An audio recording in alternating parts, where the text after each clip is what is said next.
भरे जंगलों से घिरे शूर वन में जानवरों की एक अनोखी दुनिया बसती थी। इस जंगल की हर सुबह रंगीन रोशनी, हल्की धुंध और चहचहाती आवाज़ों से शुरू होती, जैसे मानो किसी फिल्म का सीन हो। यही रहता था एक छोटा सा लेकिन तेज दिमाग वाला बंदर, चीकू। चीकू दिखने में नटखट था, पर दिल से सच्चा और सपनों से भरा हुआ। शूर वन का राजा था शेर सम्राट बीर। शानदार आयाल, शांत आंखें और गरजती आवाज, सब उसे मानते थे। पर समय के साथ जंगल में डर, लालच और भ्रम पनपने लगा था। चीकू हर दिन ऊंचे पेड़ों पर उछलता कूदता और जंगल को ध्यान से देखता। वह सोचता, ताकत सब कुछ नहीं होती, समझदारी भी जरूरी है। बाकी जानवर उसका मजाक उड़ाते, इतना छोटा होकर क्या बदलेगा। पर चीकू हार मानने वालों में से नहीं था। वह रोज सीखता, किससे दोस्ती करनी है, किससे दूरी रखनी है और संकट में क्या करना है। एक बार की बात है, एक दिन जंगल में सूखा पड़ गया। नदी सिकुड़ने लगी, फल कम होने लगे। कुछ चालाक लकड़बग्गे और लोमड़ियां अफवाह फैलाने लगे कि राजा कमजोर हो गया है। डर बढ़ने लगा, भरोसा टूटा। शेर सम्राट बीर चिंतित थे। ताकत होने के बावजूद उन्हें अच्छी सलाह नहीं मिल रही थी। एक शाम चीकू ने देखा कि शेर अकेले नदी के किनारे बैठे हैं। सब उनसे डरते थे, पर चीकू ने हिम्मत जुटाई।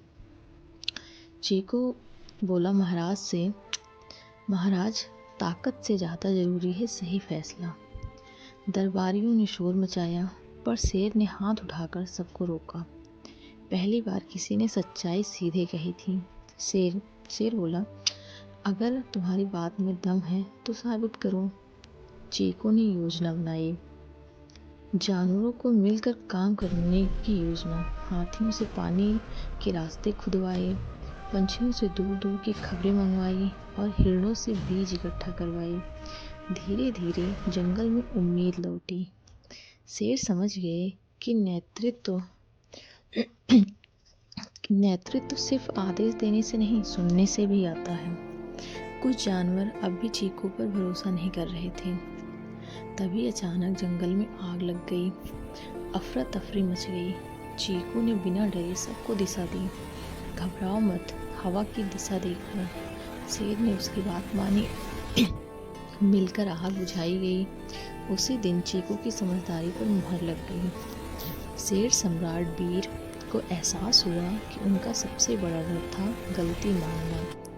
उन्होंने चीकू से कहा कि सच्चा राजा वही है जो सीखना बंद ना करे। तो चीकू मुस्कुराया और बोला, और सच्चा साथी वही जो सच बोले। लकड़बग्गों ने गुप्त हमला करने की योजना बनाई, पर पंछियों की मदद से चीकू को खबर मिल गई। एक बुद्धिमानी भरी रणनीति से बिना लड़ाई के ही षड्यंत्र विफल कर दिया गया। शेर ने हिंसा की बजाय न्याय चुना। अब जंगल की सभाएं खुली होने लगी, हर जानवर की बात सुनी जाती। शेर राजा रहे, पर चीकू बना सलाहकार। जंगल फिर से हरा भरा होने लगा। नई नदी, नए पेड़, नए उम्मीद। एक बार ही शिकारी आया, डर फिर लौटा।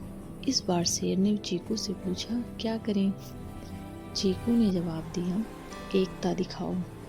सभी जानवर साथ आए। शिकारी डरकर लौट गया। तब सूर्यवन ने सीखा कि ताकत बिना बुद्धि अधूरी है। छोटा होना कमजोरी नहीं, सच्चा नेतृत्व सुनता है। शेर और बंदर की यह दोस्ती जंगल की मिसाल बन गई। सूर्यवन सुनहरी रोशनी में नहाया हुआ।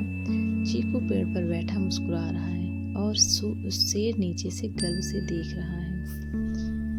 धन्यवाद। अगर आपको ये कहानी पसंद आई हो तो चैनल को लाइक करें, सब्सक्राइब करें और एक कमेंट करें।